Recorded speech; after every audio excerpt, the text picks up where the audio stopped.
Chapter 5, last lines. After all this discussion, we stand and learn the great advantage of learning Torah. And we learned yesterday about the 5 levels of unification of Torah with our mind. That first we study it, and then we go into it with concentration. Good morning, Yehudit. Hello.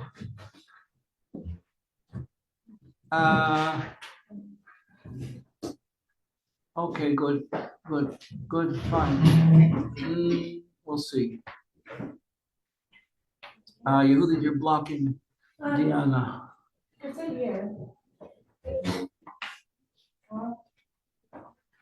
No. Okay.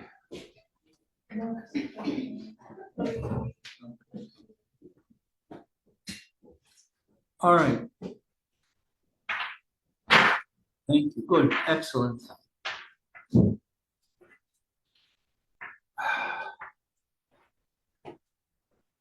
And then we concentrate on it until we grasp it.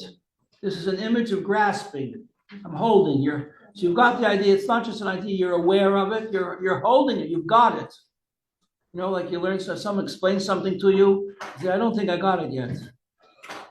Tell me one more time. Okay, now I've got it. Okay? That's more than learning it. It's more than studying it. You've got it. It's yours. You took possession of it. You know, if something's lying in the street and people are walking by, nobody picks it up. The one who picks it up, he possesses it. What happens if 2 people pick it up at the same time? Famous story in the Talmud. You know the story? 2 people see a talus lying in the street and they both grab it. One says, it's mine. No, I got there first. And they're both tugging it. What are they going to do? Neither one wants to let go. It's valuable. You go to the rabbi. What does the rabbi say? Cut it in half. Divide it. Famous story was Shlomo HaMelech, King Solomon. 2 women had babies the same night. The babies got confused. One of them died, suffocated. So she switched the babies. The mother woke up and saw that her baby was dead, but it wasn't her baby. They went to court and they were arguing. So who should get the live baby? Each one said, it's my baby. One of them was telling the truth and one of them was lying. So what did Solomon say, King Solomon?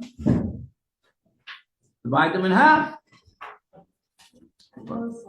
You know this one. Yeah. I think when they couldn't decide and they would be both think that's mine. And then when you just said, he said, if it's the real mother, then yeah, divide them in half. Like the real mother would be like, okay, I'll give it up. Because that's right. One said, okay, that's fine. The other one said, heaven forbid. So, well, she's the real mother. Yeah, because it wasn't her baby. There's only one of them. Yeah. So the idea is when you pick it up, if you got it, it's yours. What are we talking about? 2 people pick up a talus. Now we're talking about an idea. When you hold that idea in your mind, like you're holding a talus, then that's called grasping the idea. So I'm grasping this cup. If I don't grasp it, it's going to fall. It's going to spill. Right? That's still not enough. There's another level. Level after that is not just you're holding it. It becomes one thing with you. You can hold other things, but that's part of you now. It's connected with Gorilla Glue. Gorilla Glue holds. And then there's still further to go, where the 2 drops touch and they become one thing. We have 5 levels. We learned 5 levels of getting an idea into your system. Right? So that's an advantage of knowing Torah over doing mitzvahs. We said chapter 4, the great advantage of doing mitzvahs is that mitzvahs are the garments of God. When you do a mitzvah, you are putting on Hashem's clothing. we use the image of a dancer. When you do a mitzvah, you're the dancer, and the mitzvah is the dance. And Hashem is the one who creates the dance. So you're totally unified. You go to a ballet, what are you watching? The dancer or the dance or the idea of the dance? You're watching all three, they're one thing. So when you do a mitzvah, you are the dancer. Hashem is the creator. And the dance is the creation. And they all become one thing as you do the mitzvah. That's tremendous. You are totally enveloped, surrounded by the wisdom of God, because the dance is very wise. It's a very beautiful dance, very deep, very profound.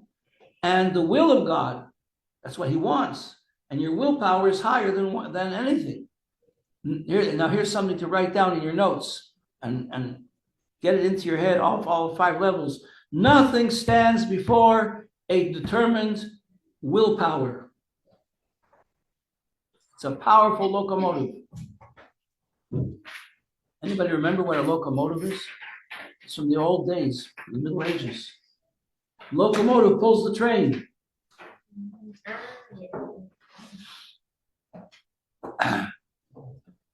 The Superman, more powerful than a locomotive.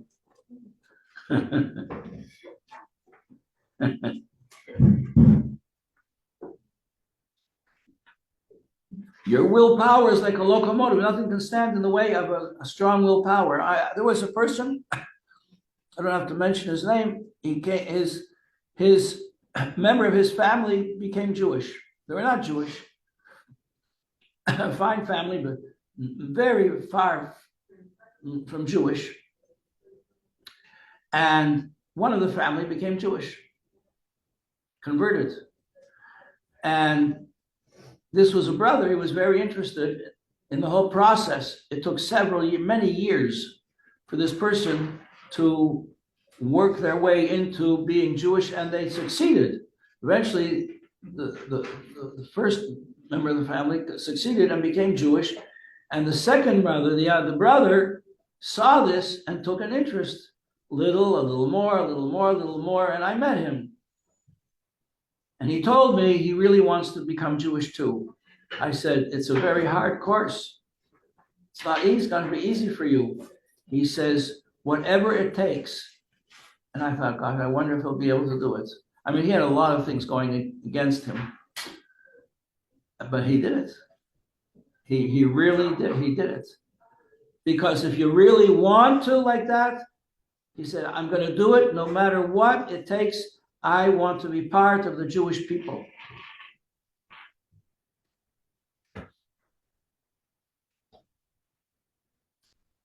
He did it. He did it. He was accepted in the ultra-Orthodox communities. Completely accepted. Okay, so when a person does a mitzvah, you see, you become surrounded from head to foot. Or another image he gives is like a person taking shelter in a cave. When there's a big storm coming, a tidal wave, all the animals run for the hills. Why? Because they're above the water. You heard the expression, you never thought about what does it mean? Run for the hills. Run for the hills. And they take shelter in a cave. So the image is used that when we do a mitzvah, we are taking shelter in the cave and in the mountain, and the mountain is Hashem. It's a comforting feeling. So that's a tremendous thing, and yet we learn that's what we learn in chapter 4, but in chapter 5 we learn that learning Torah is even greater, because if mitzvahs are compared to garments or compared to the mountain with the cave in it, it's still something that's outside. Garments are outside of you. Torah becomes inside of you. It becomes part of you, like 2 drops of oil that touch, 2 drops of water that touch. They become one thing. So that's an advantage of Torah over mitzvahs. You say, yeah, but willpower is stronger than knowledge. A person can know things and not live according to what he knows, because he doesn't really know it. He knows the idea, but he doesn't live it. If you don't live the Torah, you don't know it. And the main thing that sages teach us, it's not knowing it that counts so much, it's what you do. If you know something, you don't do it, what's the good? A young person learns about tefillin, puts on Rabbeinu Tam, puts on tefillin, puts on Rabbeinu Tam's tefillin, and then stops. Stops putting on tefillin, Rabbeinu Tam. Why? For whatever psychological problems he has, he stopped. He doesn't have it. And the one who doesn't know all these ideas about tefillin, but puts them on, he does have it. He has the mitzvah. And the mitzvah is the will of God. And what's greater, what's higher, what's more powerful, the locomotive or the encyclopedia? The locomotive is more powerful.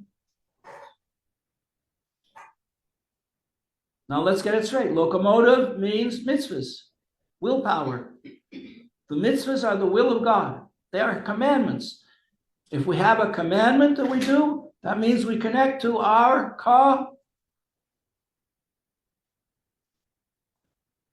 commander.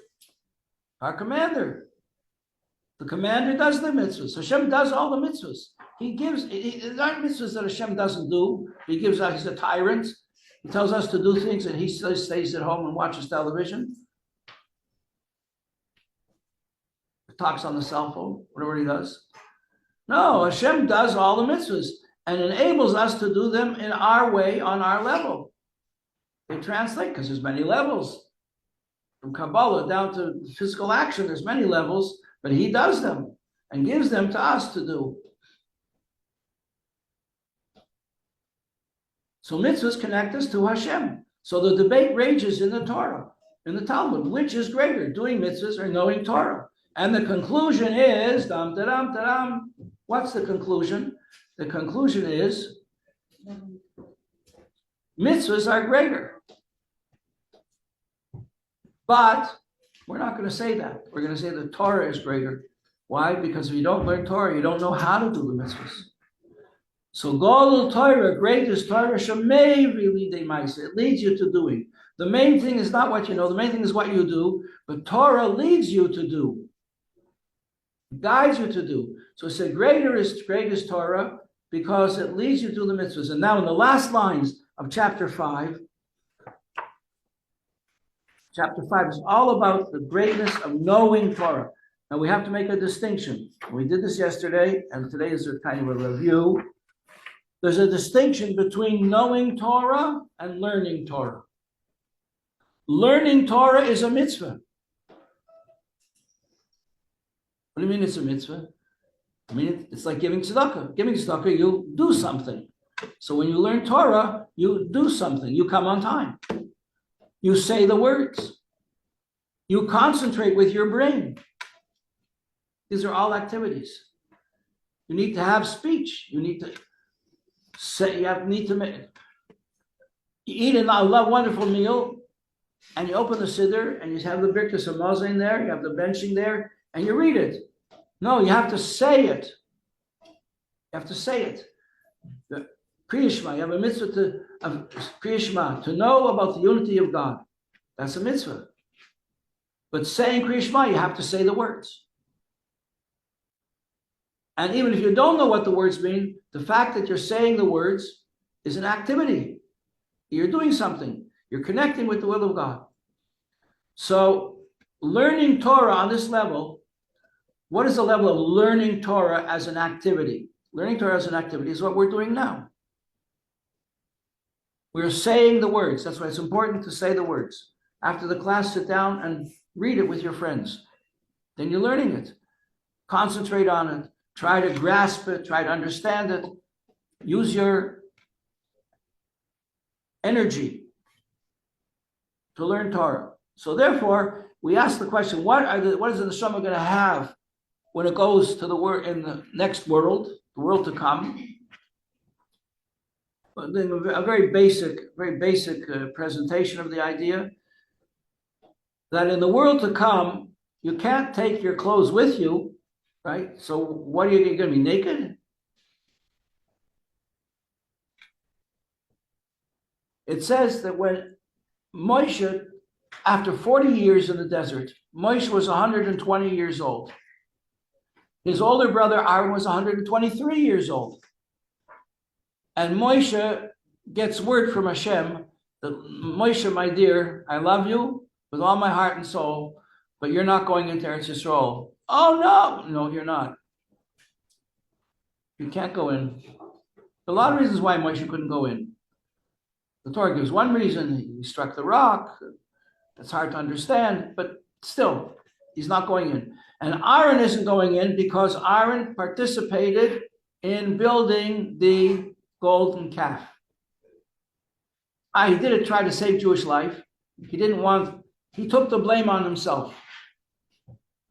And he was stalling, he was trying to prevent it the whole time, and they tricked him, but still. He had a nephew who gave his life, said, no, over my dead body. They killed him.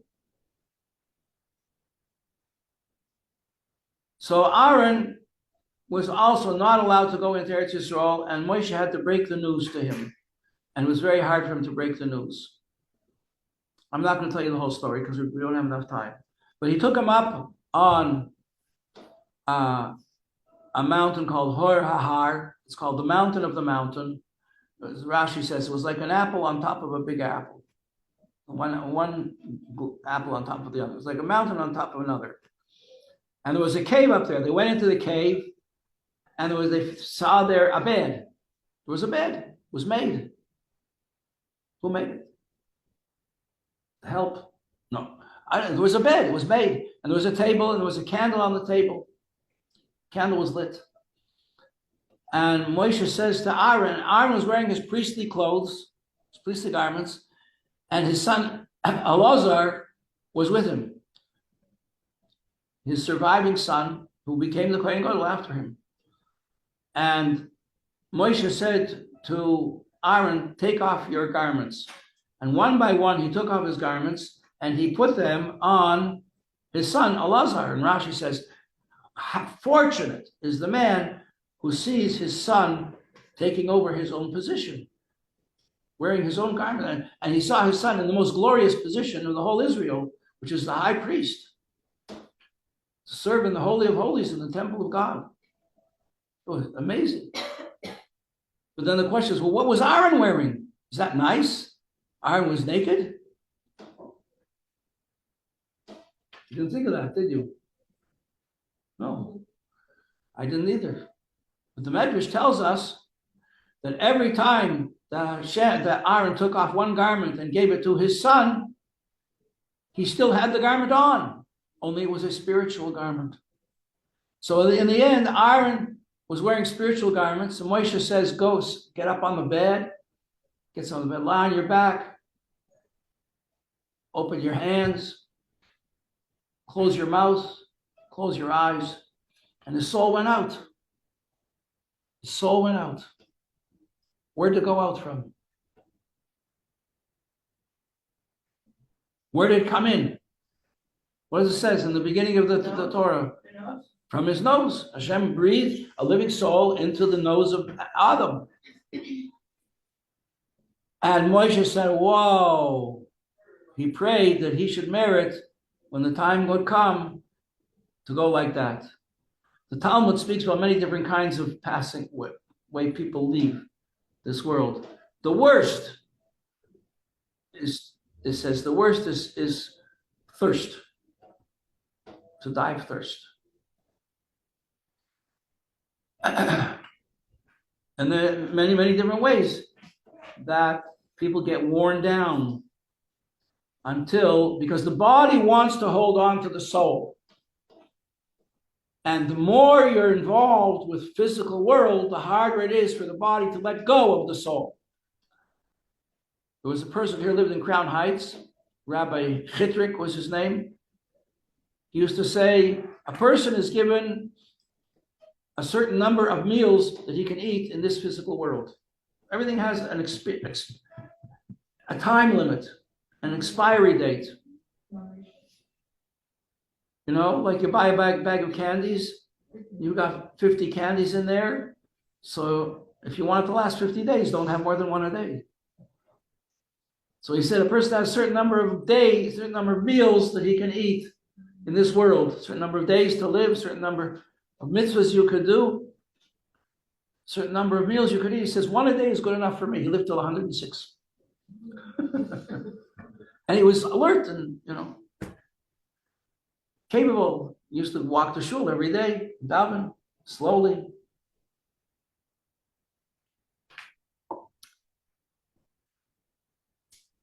So if a person is very, very involved and has a lot of big meals and things like that, it's very hard. The more a person is involved and depends upon and gets pleasure from physical things, pleasure, physical gratification, the more painful it is to let go of the soul. The Talmud compares it to if you have a skein, I think that's what it's called, S-K-E-I-N, of wool. Wool. How does wool come before it's turned into a garment? Raw wool. And you're walking in the woods and you go by a bramble bush and the brambles, thorns grab the wool. And you have to get the wool out of the brambles. Just for some people, it's like taking the wool out of the brambles to get the soul out of the body.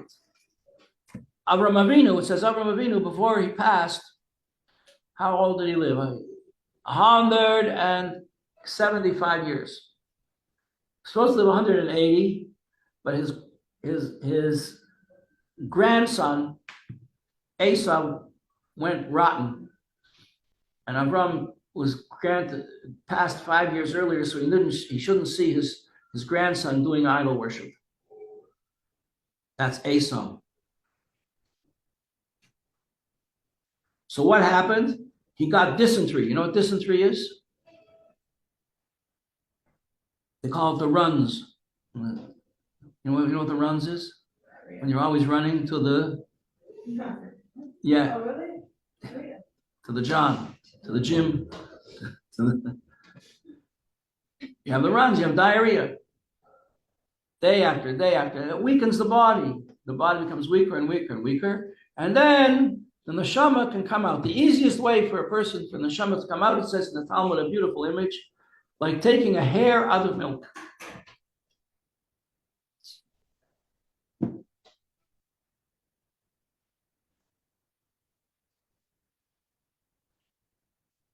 Think about that next time you have that extra piece of Viennese cake or sushi.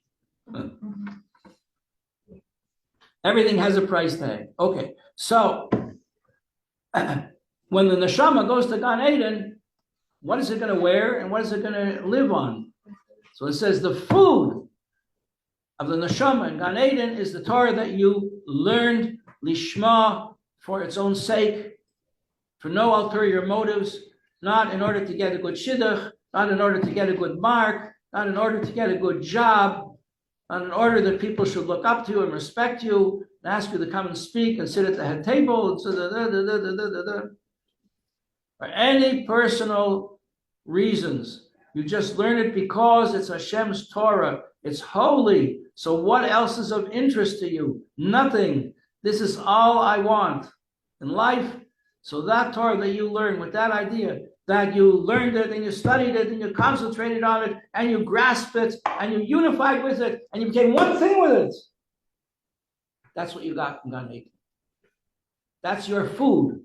Just like bread. You eat it, it goes into your stomach, they break it down, it goes into your intestines to break it down more, it becomes your flesh and blood, it becomes you. So Torah, you learn like that with all these 5 levels, it becomes you. And you keep it. It goes with you. You can't take your swimming pool, you can't take your car, you can't take your bicycle or your scooter, or your Nike shoes. You know that Nike is a name of a Greek god? Everybody goes around with Nike shoes. Really? I refuse to wear them. It's a Greek god, a messenger god. What about Adidas? What? What about Adidas? What about Adidas?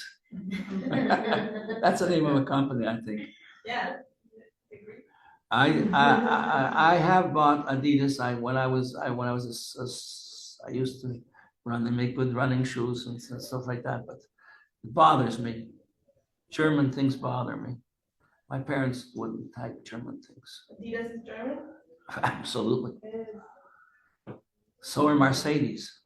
Anyway, but the food, so the food of the soul is the Torah that you learned, lishma. Lishma means for the sake of God, just because it's God. And the garments of the soul in Gan Eden are the mitzvahs that you do. Okay? Now let's finish up the chapter, page 98, last few lines. For mitzvahs are called garments. And this is the advantage of Torah over mitzvahs. Remember, Torah is willpower. Mitzvahs are willpower. They're the will of God. And Torah is the wisdom of God. So you, on the one hand, willpower is higher than wisdom, because if you really want, you can become smart. If you really want. I saw it with my eyes. When I was in college, we had a boy in our dormitory. We had 30 boys in our dorm. Myself and another one were the only Jewish ones. My dear friend, he became the top prosecuting attorney, defense attorney in the whole of Canada. It was brilliant. And the other one was me. I became a teacher in Mahom Yadus. Oh, Hashem. And there was this simple boy from a small town in Ontario, and he went into the hardest course in the whole university. What was the hardest? It was the most reading. Tons and tons of reading. It was history. And he was a simple person. He was a simple-minded person. Very simple. Good. Simple, not deep at all. Good-hearted, young man. He struggled. Barely passed. 50 was a pass mark. In other schools, it's a different grading system. In our school, 50 was a pass, 65 was a B, 75 was an A. Nobody got higher than an A. A plus, 78. That was the highest mark possible. Okay. So the first year, he got like a 53. He barely passed. He came back for more. And his course was more rigorous than any other courses. In terms of the number of hours of homework that he had to do, was far greater than anybody else. And some of the courses, the science courses, you had to be brilliant. You had to be a smart thinker. He didn't have to be a thinker. He had to be like a horse pulling a wagon. But he did it. The second year, he worked hard. He got up to 58. His third year, he got up to a 63. And he graduated from the course with a 65, which was a C minus. But I saw from that, he really wanted to succeed, and he succeeded. And he went and he got a job in the government, probably. Because, he'd be very good at what he did. And I saw from that a person really wants to get smart, he can get smart. He can make himself smart, because willpower is so powerful. So mitzvahs connect us with the willpower of God. Torah connects us with the wisdom of God. But it also connects us with the willpower of God, because Torah is also a mitzvah. So here it says, this is the advantage of Torah. Look, apparently, mitzvahs are greater than Torah. This is how it goes in the Talmud. The mitzvahs really are from a higher source in godliness than the wisdom of Torah. The willpower is higher than wisdom, than chachma. And mitzvahs are garments, because wisdom, you take it into your brain. Mitzvahs, I can't eat a pair of tefillin. I can't eat mezuzahs. And Torah is food. But Torah is also, page 98 at the bottom, Torah is also a garment. It's a garment for the intellect, for the seichel. Seichel is your intellect. So just like you wear a sweater on a cold day, your intellect also needs a garment. The garment of the intellect, now the knowledge becomes one thing with the intellect. The garment is what the intellect works with. So Torah is a garment for the intellect, because a person clothes himself in the Torah. When he studies the Torah, his mind is in the idea. Your mind is in the idea. So you become unified with the idea because it's in your mind and your mind is in it. And if you're concentrating and you're saying the words, okay, now saying the words is an activity. You need to breathe out, and saying the words quietly doesn't compare with saying them with energy, with feeling, and with astonishment and emotion. That's, you go to yeshiva. The sound of the voice learning is a roar. You can hardly carry on a conversation, let alone a phone call. Shahevel hadibur, because the breath of speaking with which we sound the letters of the words that contain the wisdom of God. The words contain the wisdom of God, but we have to say the word. And saying the word is an activity. And that's not an activity that we can internalize. It's a garment. It's a garment for the intellect. So therefore, Torah is greater because it's something inside you. It's panemius. It's something that becomes unified with you. It unifies you with God because it's God's wisdom in your brain, but also it surrounds you because it's an activity that you are doing. And activities are like garments. So that's why Torah even though mitzvahs are greater in their source than Torah, because mitzvahs are from wisdom, from the will of God, and Torah is from the wisdom of God, and the will is greater than the wisdom, like this young boy who willed himself into becoming a smart boy, to have brains to do a job. But Torah also is not left behind, because Torah also is on this level of the garment.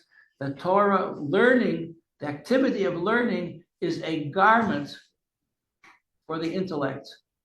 And the intellect is the driver in the brain that the brain works with.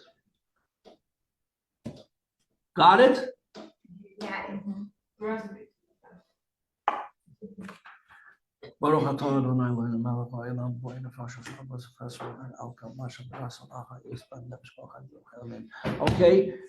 put on your spiritual safety belts. Tomorrow we're going into chapter 6. We're plunging into the depths of the other side.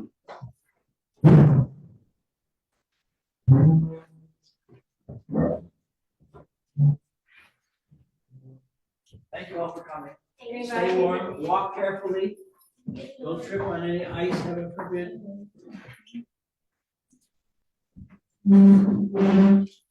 Send me that picture. I did send it on your email. To the email? Yeah.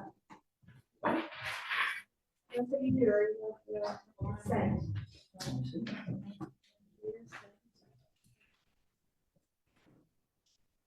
Oh, I just saw that.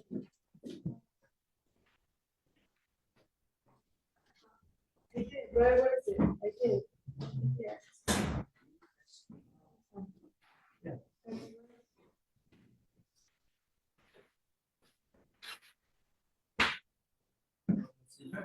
I'll show you. Yes. Yes.